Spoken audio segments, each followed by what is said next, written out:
Hi, it's Kubrick Lover 1972. I'm back with my weekly video on films I watched during the week.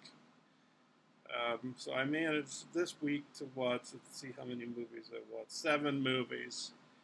Um, one of them being extremely short, under 20 minutes. Well, actually, 2 of them being very short. The other one being under 20 minutes too, I believe. And another one was like less than an hour long. Um, so, and the other, if I'm getting this correct, the other 3 movies, or no, 4 movies, maybe it is, um, 3 or 4 something. They're like an hour and a half. So I didn't watch very long movies this week. Uh, like a 2-hour movie or a movie over 2 hours. So, anyways, let's get to it. So I watched some interesting movies this week that sort of touch on things like social class, sexual orientation, um, emotions, formalities, and you'll see what I mean when I start talking about these movies. The, the first, I watched, the first 2 films I watched were by Fassbinder, Werner Fassbinder. I don't know if I'm saying that right. Rainer Werner. But anyways, the first one I watched, I had some Fassbinder movies I own that I haven't watched. So I still have a few more to watch. A box set called Early Fassbinder, and I've only watched like 1 or 2 of those 2 movies, I think, in that box set.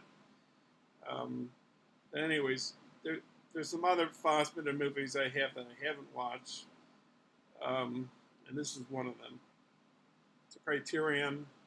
It's The Merchant of Four Seasons. I haven't listened to the commentary on this. This is about a guy who basically, it's like a tragedy, basically. Um, he started off as a cop, and something happens to him, and he basically ends up selling fruit. And his family, I think, is higher class. And that's what I'm touching upon with these movies like the Fassbinders, but also Ozu, which I'll touch upon as well. Higher class, the bourgeois, the working class, the proletariat, and how that affects people's relationships with one another, I guess, if I'm saying it correctly, if I'm interpreting this right. Um, you know, and his wife is no saint either, in this movie. The guy that plays the main character, he's played by a guy called Hans Hirschmuller, and the wife I recognize from other Fassbinder films, or at least, well, I recognize her from one of my favorite movies of all time, Bitter Tears of Petra von Kant, which I've done a review of on my channel, and she plays the secretary of Petra von Kant in that movie. I think she was in World on the Wire, but I can't remember where she was in that movie. But she's like one of Fassbinder's regular actors. Um, Even though he's been dead since the early '80s, I believe. He made like 44 movies, and he died when he was like in his late 30s, I think, of cocaine and barbiturates. Fassbinder he was a homosexual, but maybe he was more like a bisexual because he had relationships with women as well. That he touches upon all kinds of things in his movies, not just sexual orientation, but things like social class, the power dynamics, um, how people. I think I heard on this one and on the Bitter Tears of Petra von Kant and the special features that it's about people manipulating each other, one having more power over the other emotionally. Um, and then also in this movie you have Hannah Shugula. She played Karen in Bitter Tears of Petra von Kant.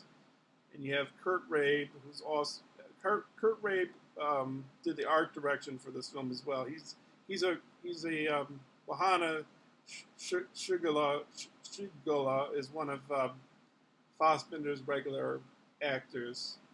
So is Kurt Rabe and also El Hadi Ben Salam. I think he's Tunisian, and he was one of Fassbinder's boyfriends. Um, and the movie was directed, and the music and the screenplay were by Fassbinder. The art direction was by Kurt Rabe. So the second movie I have by Fassbinder is this movie called Fox and His Friends. The main character is played by Fassbinder. Um, he's kind of down on his luck. He's running a circus operation at the start of the movie, at like a carnival. And then he manages to win the lottery and just makes a lot of terrible decisions with his money. And again, it's touching upon class even more so with this movie. With his boyfriend's family, is very wealthy and has a very they act a certain way, and he's kind of a working class, blue collar kind of guy. But he plays in this movie. Fassbinder plays a character named I think it's Franz. I don't think it's Hans Bieberkopf, and of course that name is the main character for the movie Berlin Alexanderplatz, which was a television movie, which I think came out in theaters as well in 1980. I've seen that as well. It's like a 13-hour movie. It's one of my longer movies that I own. Also in this movie, you have the cinematography by Michael Bauhaus, who would, after Fassbinder died, he would go on to do cinematography for Martin Scorsese. The first film they did together was After Hours, but he also did, among other films with Scorsese, he did Goodfellas. So,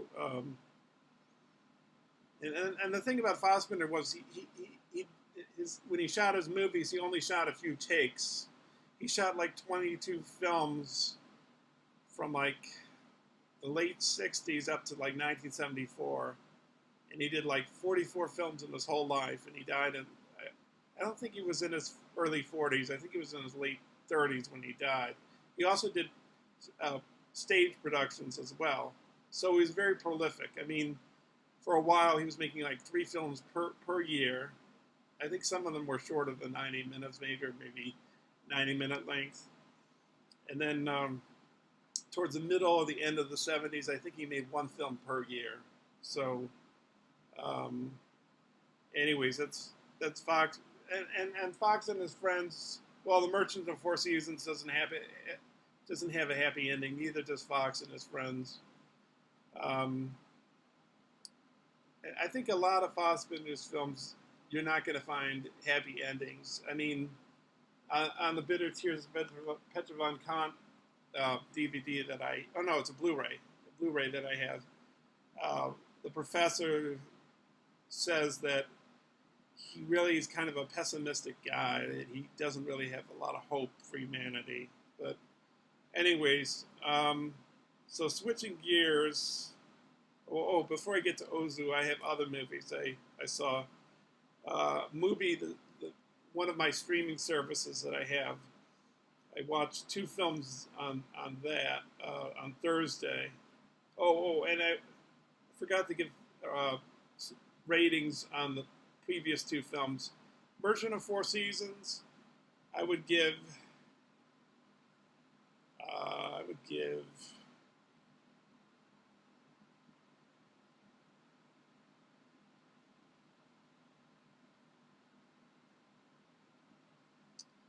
Three and a half or 4 stars. I would give it.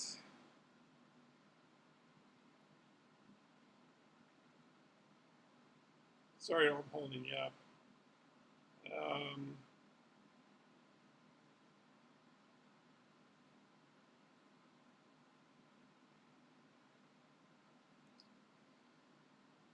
I would give maybe maybe 3.5. I didn't think it was one of Fassbinder's best films. I'll give it 3.5. Fox and His Friends, I rate a little higher. I would give it probably at least 4 stars, and I go by a 5-star rating system. Um,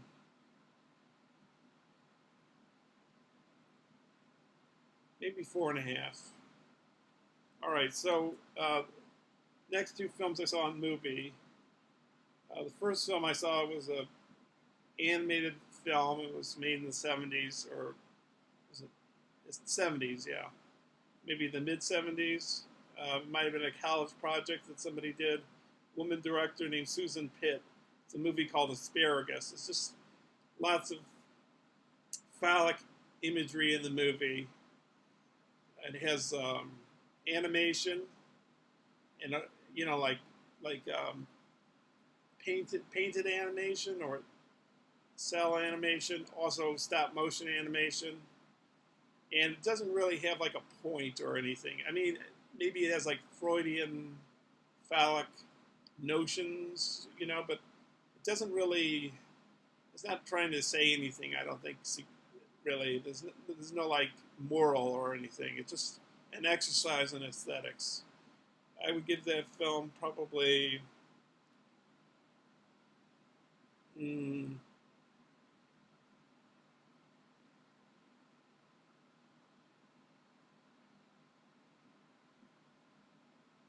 3 or 3.5. Uh,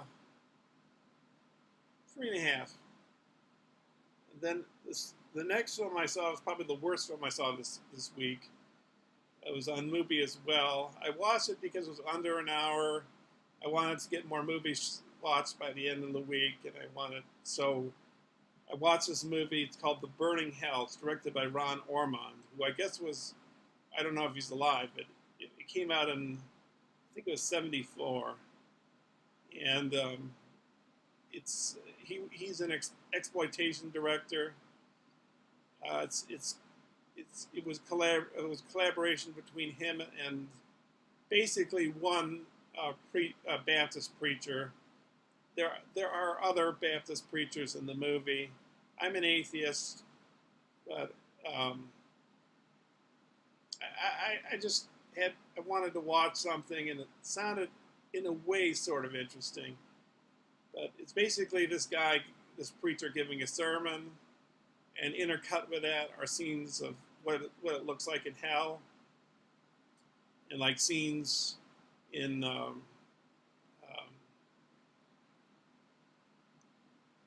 ancient Rome, like early Christianity. But excuse me, the scenes like the scenes set in early Christianity are kind of cheesy, very overacted and hammy. I mean, I don't think the Romans would act like that. I think that they would be much more loose and libidinous be the right word. They'd be much more overtly sexual. They would be much more shocking, and it's very tame the way they portray them. And I've seen better versions of hell in movies. I don't believe in heaven and hell really, but this I think a better film about hell is called Jigoku, Jigoku. It's a Japanese movie. Um, I think that's a way better version of hell than this version. Um, they have like black tar in their faces, and you see like uh, fire uh, fireplaces like going up. You can tell that there's not a lot of risk or effort put into how hell looks. They sort of play it safe. Um, and it just don't see it. It's not worth it. It's a waste of time to watch it. You've got better things to do in your life. I don't know. I shouldn't have watched it either. So this film, I would give, well, below 3, definitely below 3. Um, I'd give it 2 stars, meaning poor. So I don't know if 1.5. 2 stars, yeah, 2 stars, yeah. Because, like the preacher says, he says that if there's a heaven, then of course there has to be a hell to rectify heaven, if I'm saying that correctly. All right, so now we get to the home stretch or whatever. We get to Ozu.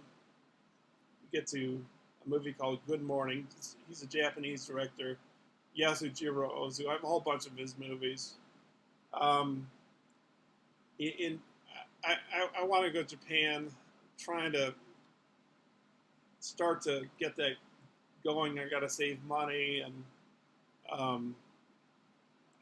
I've had 3 teachers teach me Japanese, 2 of them being Japanese themselves, 2 Japanese women. My first teacher, he was his father was in the army, and he taught me some Japanese. And so, like, good morning in Japanese is Ohayo gozaimasu. And this film is about 2 boys. One of their neighbors has a television set. This film was made in 1959, towards the end of Ozu's career, but just before he died. Like, Ozu died, I think, in '63, if I'm correct on that. So in a lot of Ozu's films, you're gonna see these, especially like the late '40s, early '50s, all the way to the end.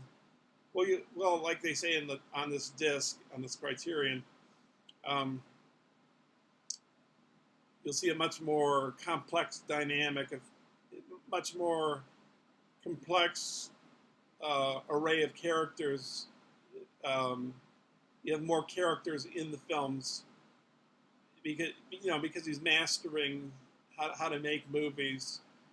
And like the adults in this film, as Japanese people, they go by formalities, and from the special features in this on this disc, people go by formalities in Japanese.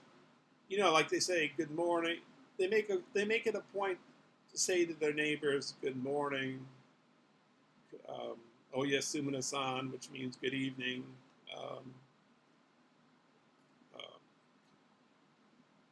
Konnichiwa,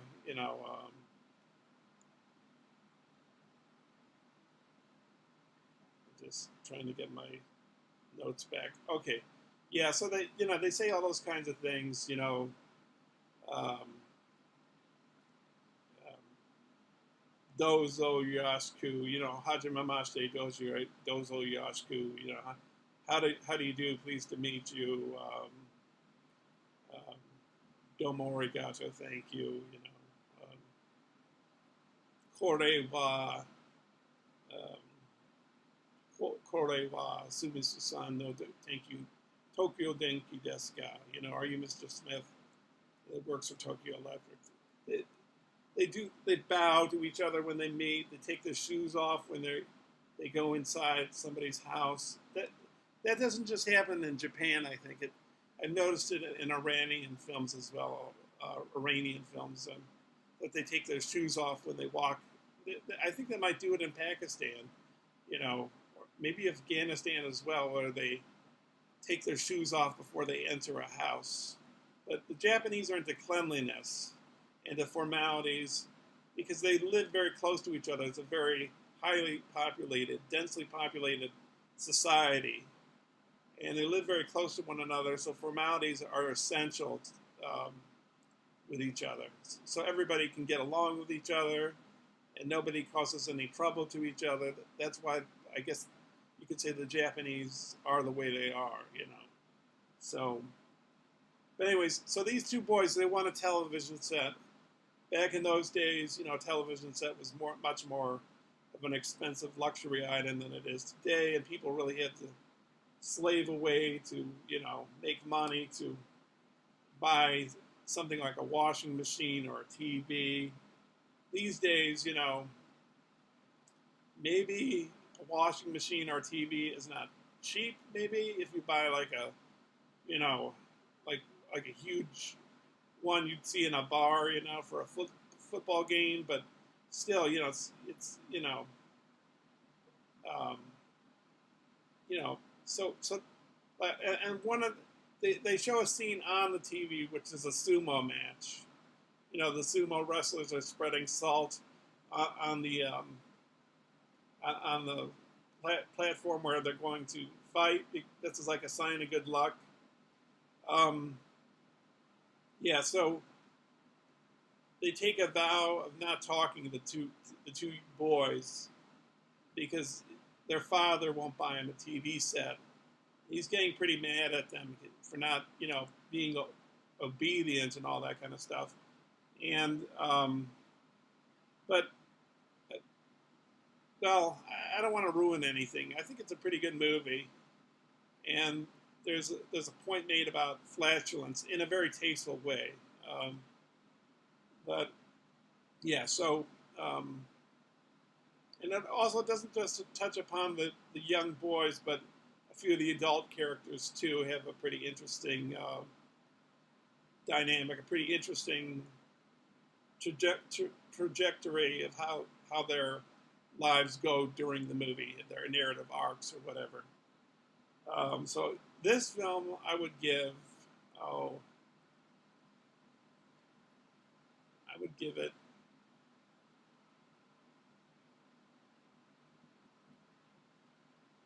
maybe 4.5 stars out of 5. And then he included with his film, Criterion does this some of the time. They'll include another film with the film you have. Like they did with Stanley Kubrick's The Killing. They also included Stanley Kubrick's, technically his first feature, Killer's Kiss, but he had Fear and Desire before that. And they also did it with David Cronenberg. They showed his first film, Stereo, with, I think it was Scanners. So, so they included this film that's sort of similar to Good Morning. It has young boys in it, but it's a little bit different. And it's called I Was Born But. It's a silent film. It has a score supplied with it. So these young boys, they're having trouble with. They move into a new neighborhood and they're having trouble with the other boys their age. And it's also about social class, and some people owning a car and other people not, and they're getting bullied, and so it's kind of interesting how it all plays out. But I wouldn't think it's as good as Good Morning, because maybe he's trying to find his legs in this. I Was Born But. So I would give I Was Born But. I would give it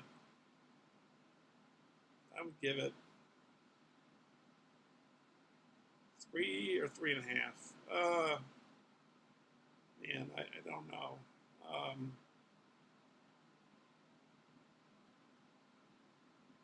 3. I give it 3 stars. And then the last film is what is a silent movie. Most of the negative disappeared, or was destroyed, or what, I don't know, something. So it was only like an 18-minute movie. So they only had only a few parts to it, but it's this kidnapper kidnaps this kid, and then he tries to take him you know, take him out of hiding, um, and the ending's kind of pays off the movie. The film is called A Straightforward Boy. Um, it's kind of fun. I mean, it's only 18 minutes, so if you get this DVD, you get this on Blu-ray or DVD, it's not going to take up a lot of your time, you know. So, but definitely the crowning achievement on this one, of course, is the movie, and the special features are nice too. So, oh, and also going back to Good Morning, this I totally skipped over this. Chishu Ryo. I gotta learn how to pronounce his last name. Ryoi, Chishu Ryoi. He's I think he plays the father in the movie. He's played a lot of like elderly fathers in Ozu's films.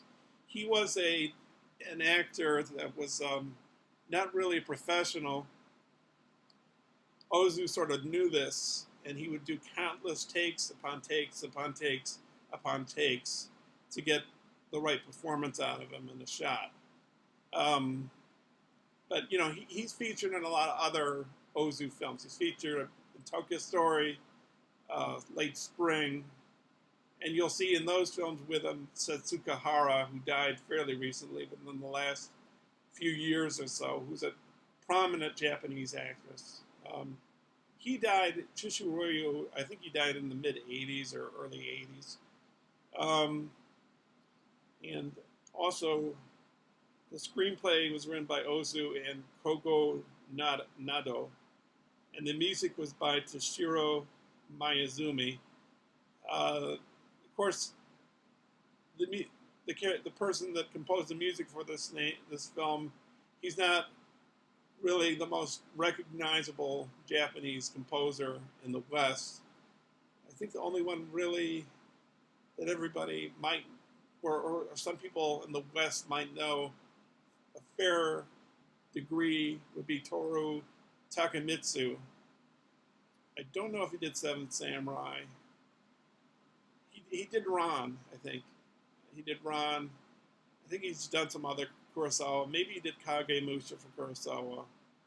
Satoru Takemitsu. I think he did Hiroshi Teshigahara's films like Face of Another, but I could be wrong on all that. I don't know if he did Masaki Kobayashi's films. I'm not sure on that either.